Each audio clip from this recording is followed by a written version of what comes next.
The carriage had been on the road since Calais, and for most of those miles Richard Halton, Viscount Aldermore, had kept his face angled toward the window, watching England return to him field by field.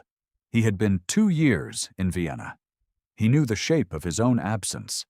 The letters were forwarded monthly, the accounts reviewed by his solicitor, the household presumably ticking along in the way households did when their master was elsewhere occupied.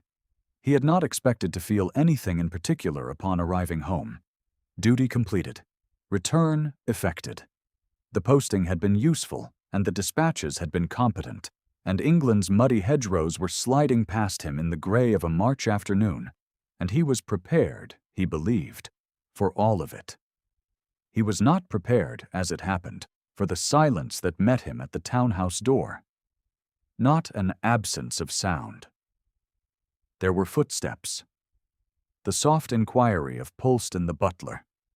The measured preparation of a house receiving its master. The fire in the entrance hall had been freshly laid, and the flowers on the console table were not the hothouse flowers of a household making a performance, but the small tight blooms of a March garden, chosen by someone who had spent enough time in this house to know what the rooms preferred. What he was not prepared for was Eleanor herself. She appeared at the head of the first-floor staircase as he handed his coat to Polston, and she waited there, perfectly composed, her hands folded at her waist, wearing a gown in a blue so deep it was almost gray. She did not rush to him. She did not call his name. She regarded him from the landing with the patient attention of someone who had been managing things for a very long time and had grown comfortable doing so. "My lord," she said. The title, formally rendered. The distance of it crossed the entrance hall like something physical. "Lady Aldermore," he returned. She came down the stairs then, unhurried, and offered him her hand. He took it. The glove was cool against his palm, and she held the contact only the moment propriety required before releasing it.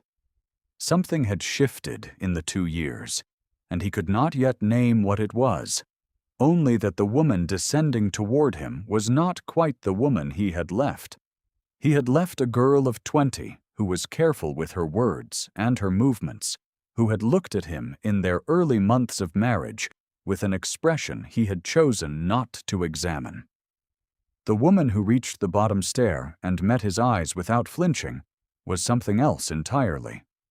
Her eyes were the same, a gray-green he had noted once in an early month, and then not thought about again. They were steadier now than he remembered. "You must be tired," she said. "The east rooms have been prepared. Mr. Fenn wrote that you would want the correspondence reviewed before the week was out, so I have arranged it in the study in order of date. There is also a matter with the Hertfordshire properties you should know of, though it has been largely resolved." She had resolved a property matter. He filed that quietly and followed her toward the study.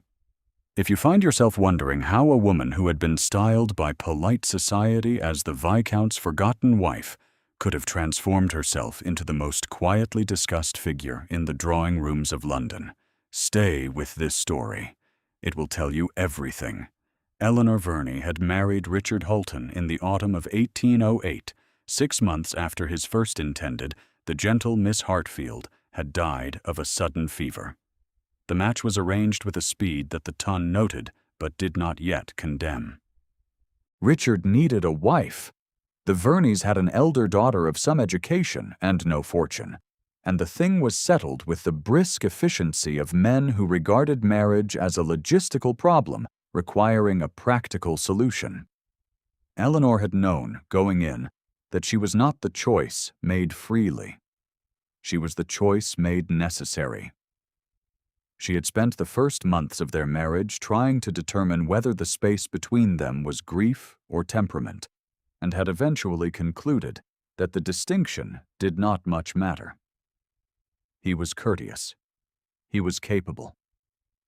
He occupied the same house as she did, and moved through it with the precise courtesy of a man who has decided that courtesy is the least he owes and the most he can offer. He left for Vienna in January of 1810 with a brief and impersonal farewell. And that was that.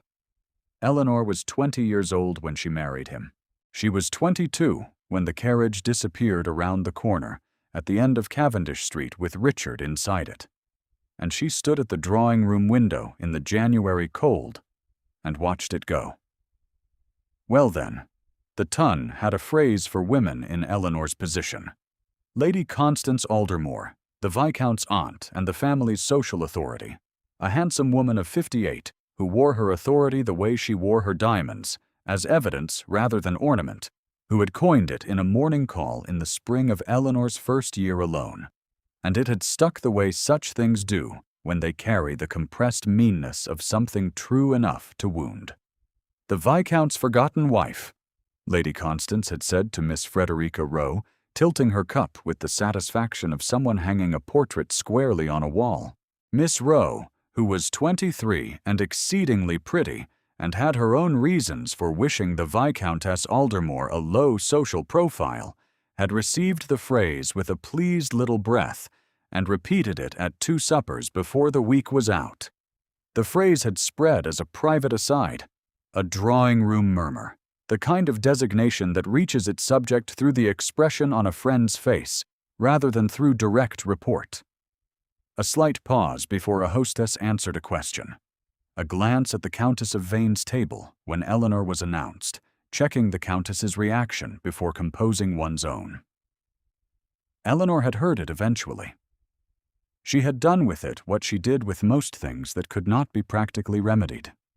She set it on a shelf and turned her attention to the things that could. What she had done in 2 years was, by any honest accounting, considerable. She had cultivated the friendship of Cecilia Mountjoy, Countess of Vane, a woman of genuine political influence, whose drawing-room was the nearest thing London had to a foreign ministry for matters that could not be handled formally. Lady Vane had recognized in Eleanor a mind that could be trusted and a manner that would not embarrass her, and had brought her into the inner circle of a set that discussed treaty implications and succession questions over tea with the same calm precision other women used for needlework. Eleanor had learned to read a room the way she had once learned to read French, systematically, with the understanding that fluency would be slow and errors were part of the price. She learned which silences were useful and which were dangerous. She learned that influence in the particular register Lady Vane's set operated in required no declaration of its existence. She had also kept Aldermore's household solvent through a period when the investments Richard's solicitor had considered stable revealed themselves to be rather less so. She had handled the correspondence with the solicitor herself, dismissed 2 tradespeople who had been overcharging for a decade, renegotiated the contract with the estate's timber merchant at terms measurably better than her predecessor had secured, and never mentioned any of it in her monthly letters to Richard because the monthly letters were brief professional summaries written by a woman who had concluded, early, that warmth offered into a vacuum was its own kind of indignity. She wrote facts. He would find, upon returning, that the house was in order. That would be sufficient communication. Edmund Haverstock, Earl of Pethwick, had appeared in January of Eleanor's second winter alone. He was charming, well-connected, possessed of a wit that operated always at slightly the wrong angle to kindness, and very specifically interested in a woman whose husband was absent. He had called on her 4 times before she delivered a refusal so clean and so final that he had retreated to the position of a man who pretended the advance had never been made. He was not finished, exactly. Men like Pethwick were never quite finished, only rerouted. He was quiet about it, and she had the friendship of Lady Vane at her back, which was not a small thing to have. The Ton watched Eleanor Aldermore with an attention that had evolved over 2 years, from mild disinterested curiosity into something more complicated. She was spoken of. Whether what was spoken was admiration or the particular kind of speculation that attaches to unguarded women depended entirely on which drawing room one was in, and what that drawing room's relationship to Lady Constance happened to be. Richard returned to all of this in a carriage from Calais on a Thursday in March, knowing none of it. His first week home passed in the ordered rhythm of reacclimatization. He reviewed the accounts and found them better than he had expected, better, in fact, than he had left them, balanced with a precision that suggested considerable management, though the accounts did not explain by whom. He attended his club, where he was welcomed with the restrained warmth of men who were glad to see him, but too English to say so. He and Eleanor shared dinner on 3 evenings, speaking of estate matters and the weather in Vienna, and the particulars of the diplomatic correspondence in a way that was civil and measured and communicated nothing of substance on either side. She poured his wine, and he thanked her. She asked whether the East rooms were comfortable, and he said they were. They were very practiced at this. Both of them.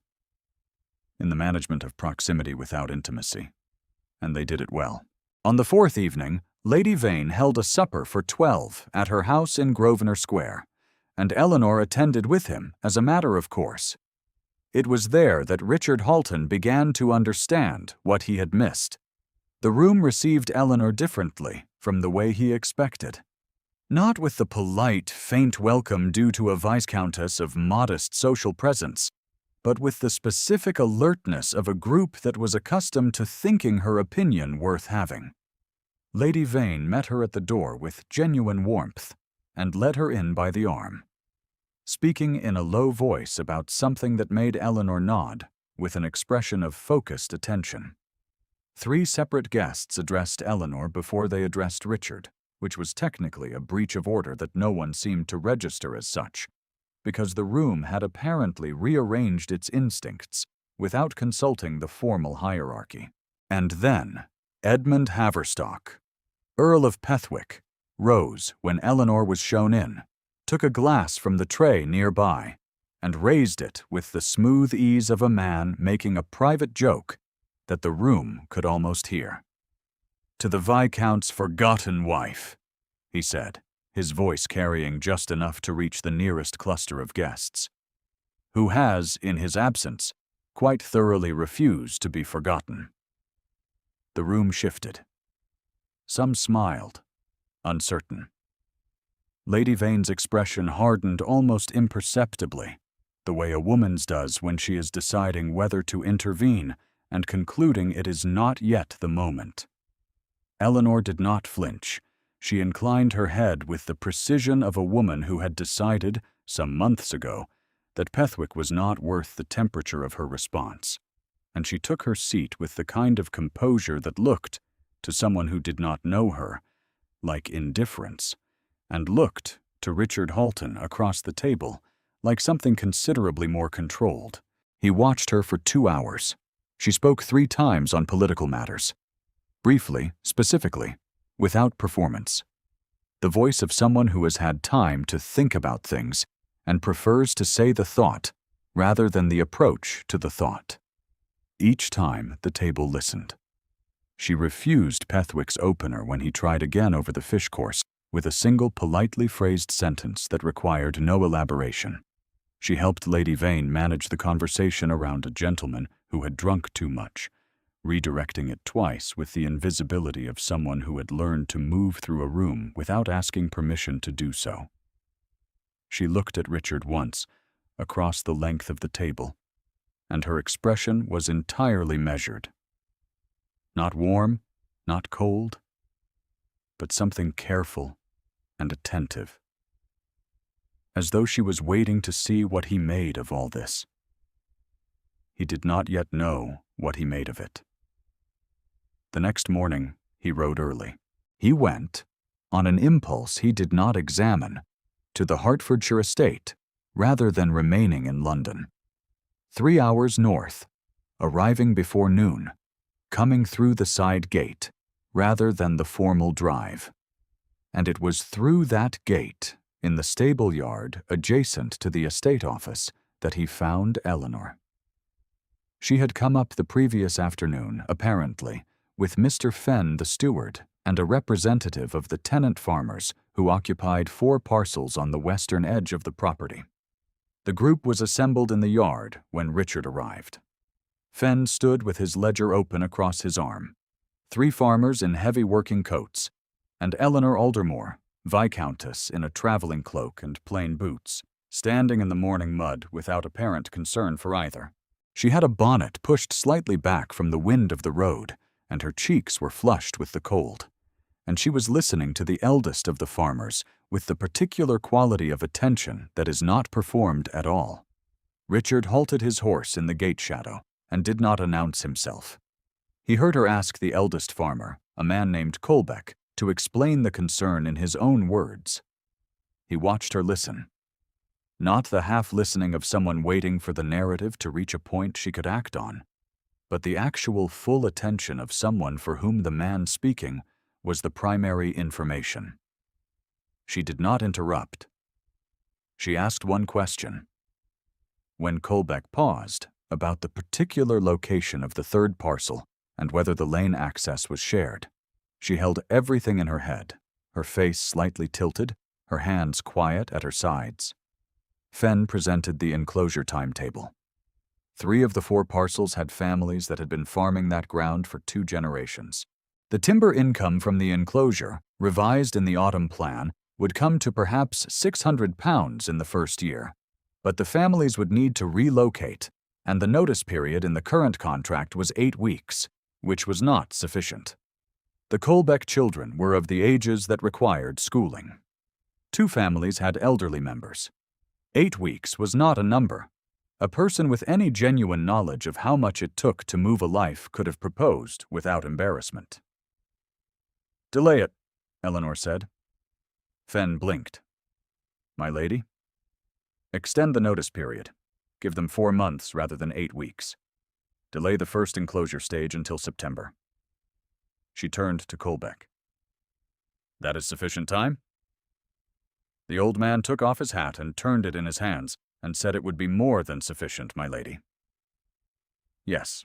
The timber income will be lower in the first year," she said to Fenn, in the tone of a woman summarizing a settled question, "but not enough to matter against the cost of doing it badly. Write it into the agreement and have the solicitor confirm it before the end of the month." She did it without drama, without seeking witness, without any apparent awareness that there was someone watching from the shadow of the gate who was beginning to understand. Slowly, and with the particular discomfort of a man revising a settled opinion that he had badly misjudged the size of the life that had continued without him. Colbeck thanked her, and the 3 farmers moved off across the yard, and Eleanor spoke briefly to Fenn about the solicitor's timeline, and then she looked up at the gate, not at Richard specifically, only checking, with the alertness she applied to all arrivals, and then her eyes found him on the horse, and she was still for a moment. He came through the gate. She waited. "I did not know you had come north," he said. "Mr. Fenn wrote me last week," she said. "I thought it better to come in person."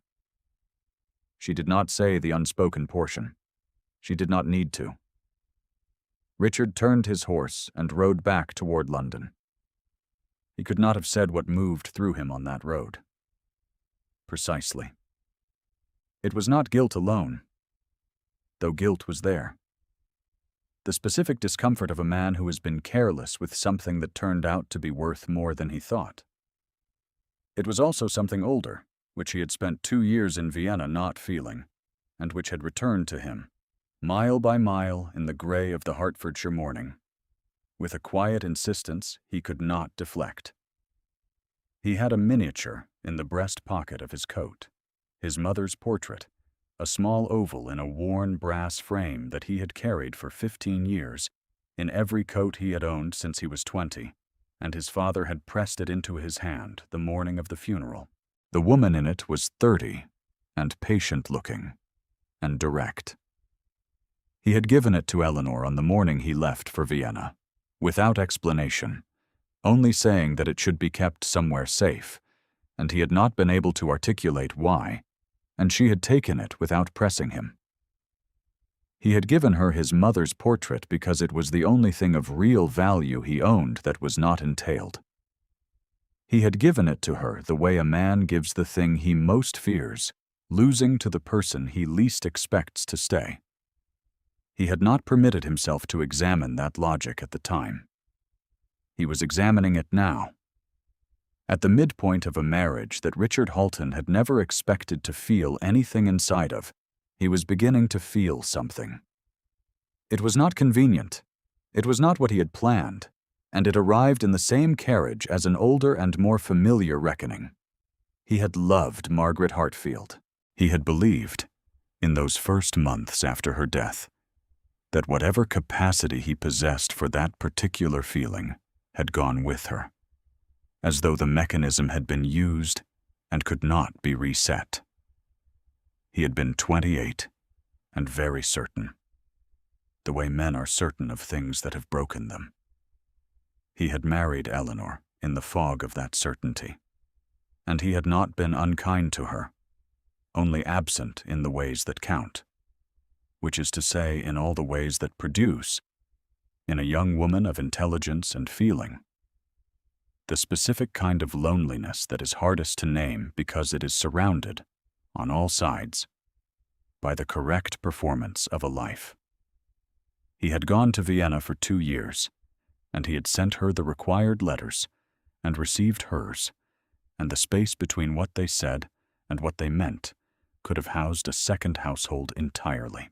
He was returning to London with the first real evidence that the marriage had contained, on one side, considerably more than he had been present to see.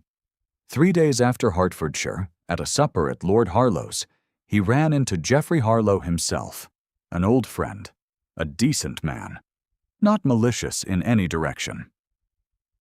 They were drinking brandy and catching up on 2 years, and Harlow, with the looseness of someone who had reached the bottom of his second glass, mentioned that society had been watching the Aldermore situation with considerable interest in Richard's absence.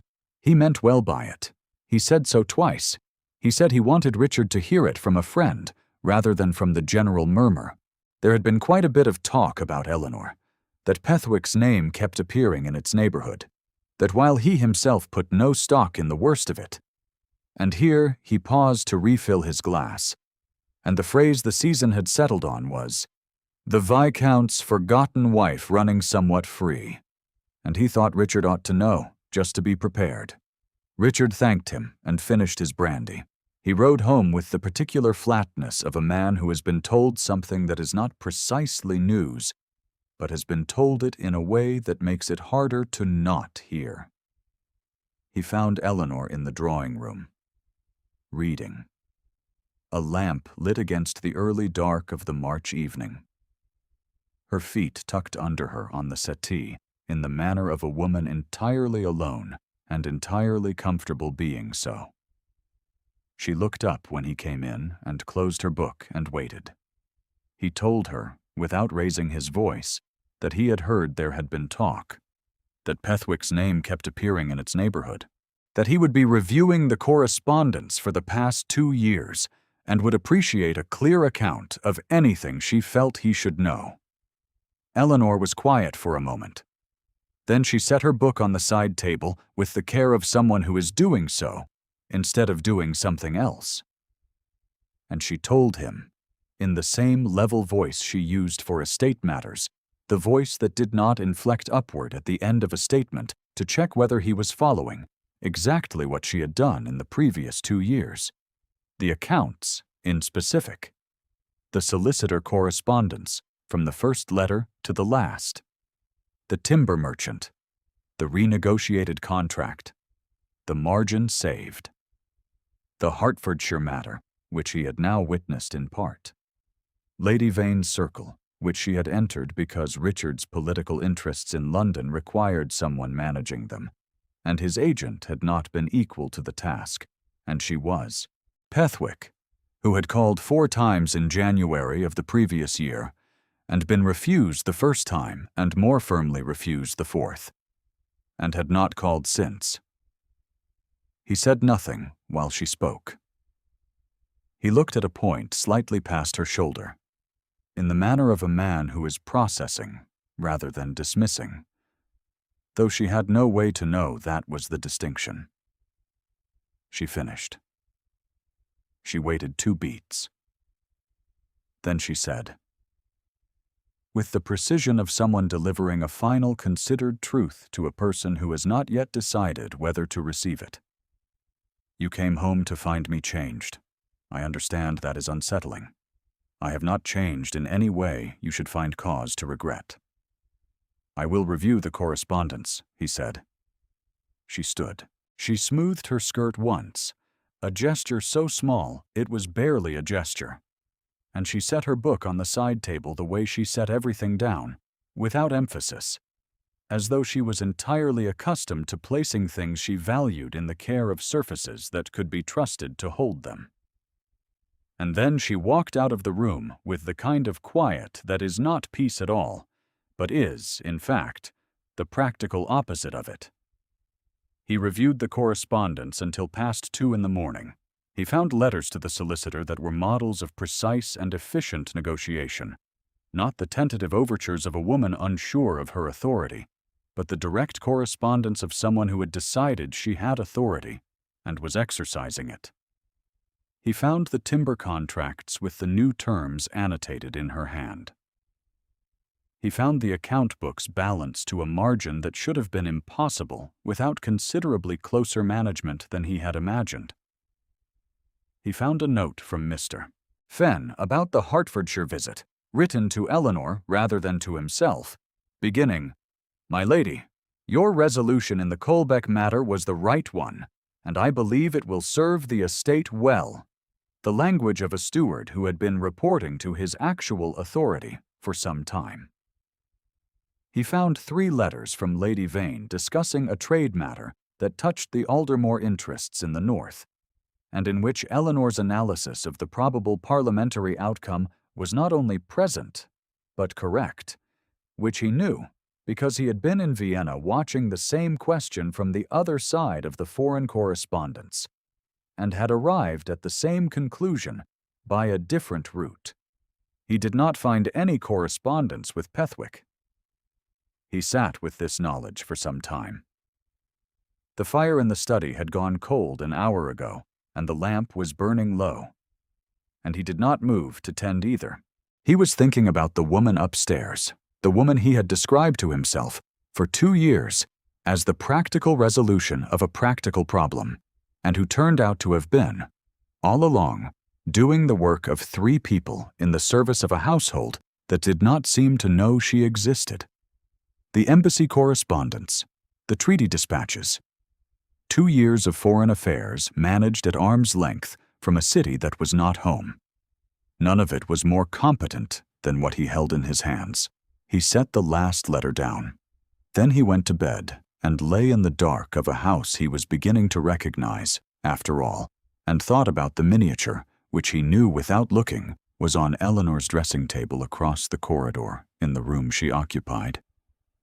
Because they had never adjusted the arrangement, and he had not thought to, and now understood that she had made of it a kind of dwelling she was entirely competent to inhabit alone, which was not indifference, but its own kind of grief. He thought about a woman who keeps another woman's portrait on her dressing table for 2 years, without knowing why she was given it, and places it where she can see it each morning. He thought, "What a very great fool I have been." The following Tuesday, Lady Vane held a larger gathering, 12 guests, the kind of evening that would generate conversation for a fortnight. Richard attended with Eleanor. He had not spoken to her privately since the night of the correspondence, only in the brief measured exchanges of a household that was functioning, because she ensured it functioned, whether or not its nominal head was paying attention. She had not softened toward him or hardened further. She had simply continued to be herself, which he was beginning to understand was the thing she had always been doing. with or without his noticing of it. Pethwick was at Lady Vane's that Tuesday. Richard saw him across the drawing room the moment they entered, saw how Pethwick's attention moved to Eleanor with the ease of a habit, saw the slight adjustment of his posture, saw the calculation begin behind his eyes, saw that Pethwick had decided the Viscount's return was, in the particular mathematics of his kind of interest, an inconvenience rather than a termination. He did not have to calculate long. Lady Constance was near the fireplace, speaking with Miss Frederica Rowe in the low, satisfied register of a woman who had been managing the social weather successfully for many years and had no reason to believe this Tuesday would be any different. She had not yet seen Richard. He heard, arriving at the edge of earshot, the phrase delivered in its familiar, easy confidence. "The Viscount's forgotten wife," said to Miss Rowe with the mild, impersonal contempt of repetition, as though it were simply a fact of the landscape, requiring no more examination than the furniture. Richard heard it. He moved through the room without urgency. He was not thinking clearly in the usual ordered sense. He was thinking in the way a man thinks when he has spent 3 nights reorganizing everything he believed about a particular subject, and has arrived, finally, at a single certainty that is simpler than everything preceding it. He reached the center of the room, where a small group had gathered near Lady Vane, and where Pethwick was approaching from the other direction, with the smooth confidence of a man who considered himself the most consequential presence in any room he entered. Pethwick looked at Eleanor. He raised his glass. The oblique toast was forming in his expression, the same gesture as the supper, the same private joke at the same woman's expense, in the same room, in front of some of the same witnesses. "Lady Aldermore," he began. "Lord Pethwick," Richard said. Pethwick paused. The room did what rooms do when something shifts in the power of it. It quieted, in the particular way that is not silence, but its anticipation. Lady Constance's fan stilled at her wrist. Miss Rowe glanced toward the fireplace. Lady Vane, from her position near the window, turned with the expression of a woman who has been waiting for precisely this to arrange itself.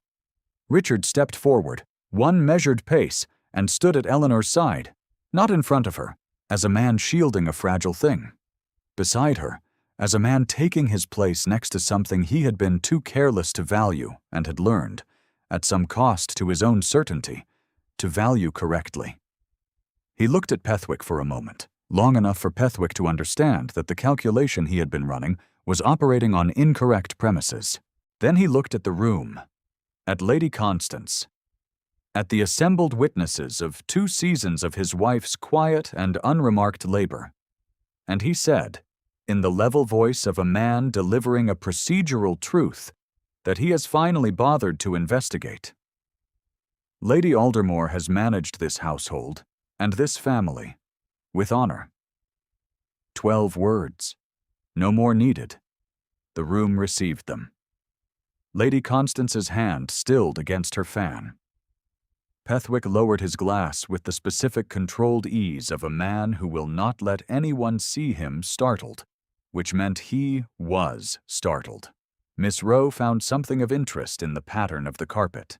Lady Vane, from across the room, looked at Eleanor with an expression that was not surprise, for she had known Eleanor Aldermore for 2 years and did not surprise easily, but something more like the satisfaction of a woman who has been holding a correct opinion in the face of considerable social pressure and has been publicly vindicated. Eleanor did not look at Richard immediately. She looked at the middle distance for a long moment, and there was something moving in her face that was not triumph, and was not relief exactly, but was the particular expression of a person who has been told a difficult truth by the one source from which it would mean something, and is deciding what to do with it. Then she looked at him. He offered his arm. She took it. Pethwick excused himself from the gathering before the evening properly ended. Lady Constance was absorbed into a conversation with a senior peer that required her full performance. Miss Rowe found another corner of the room. The evening continued as evenings do, with the altered chemistry of a gathering that has witnessed a small and specific reckoning, and knows it will discuss it for a fortnight. Richard and Eleanor came home in the carriage in something that was not quite silence, and was not quite speech. She looked out the window. He looked at the side of her face, at the line of her jaw, and the precise angle of her bonnet, and wanted to say a great number of things, and could not determine which should come first, so he said none of them. They arrived home. Polston took their things. Eleanor started toward the stair. "Eleanor," he said. She paused on the third step, as she had paused at the top of the stairs the evening he had arrived home, and she waited. "The Hertfordshire matter," he said. "What you arranged for Colbeck and the others. It was the right decision. I should have said so before now." She regarded him from the third step for a moment. That was long enough to be an actual moment. "You saw," she said. "I was at the gate." "You said nothing." "I was not sure, at the time, what I was seeing. And now?" He was quiet for a moment, in the particular way he was quiet when he was not avoiding an answer, but arriving at it carefully, a habit she had not known he possessed, because she had not, until recently, been present for many of his careful arrivals. "Now," he said, "I believe I owe you a significant number of things I have no practical means of repaying quickly. I am aware that is not, at present, a satisfying answer." Eleanor looked at him for a long moment. The lamp on the hall table cast its light upward across his face, and she could see that he was genuinely uncertain of her. Genuinely uncertain whether she would receive what he was offering, or whether she had finished, while he was not paying attention. With waiting, she had not finished. "Come into the study," she said. "There is still the matter of the eastern fence line, and I expect you should know the full accounts, not just the versions the solicitor summarized." She was not offering him absolution. She was offering him the door open. He understood, with the precision of a man who had spent 2 years negotiating in Vienna, and had learned to read exactly what was on offer, and exactly what was not. What was being asked for, and what was not yet available. And he found this the most exact and credible thing she had done, which was saying a great deal. He followed her into the study. They sat on either side of the desk and worked through the accounts until the fire burned low. He asked questions, and she answered them without impatience, with the ease of someone who had spent 2 years knowing these numbers completely, and was simply introducing them to their rightful owner. At some point after midnight, he made an error in the column arithmetic, and she corrected it without ceremony, pointing to the figure with one gloved finger, and he looked up from the paper at that, and she did not look away. And neither did he. And it was not what the Ton would have called a romantic moment, but it was, in the opinion of the careful narrator watching from the far edge of the room, something better than that. An exact accounting, rendered honestly between 2 people who had finally stopped pretending the ledger between them was closed. At some point after the accounts were set aside, and before the fire was properly out, he told her about his mother. Briefly, in the way he told things when he was not performing them, without preparation or apology, the words arriving in the order they arrived. Her name, the fever that took her when he was 6. In the spring of a year, he remembered mostly as the year the yellow roses outside the morning room did not get tended and went wild by July, and no one seemed to notice except him. The portrait's journey from a shelf in his childhood rooms at Aldermore House to the breast pocket of every coat he had worn since he was old enough to carry something real.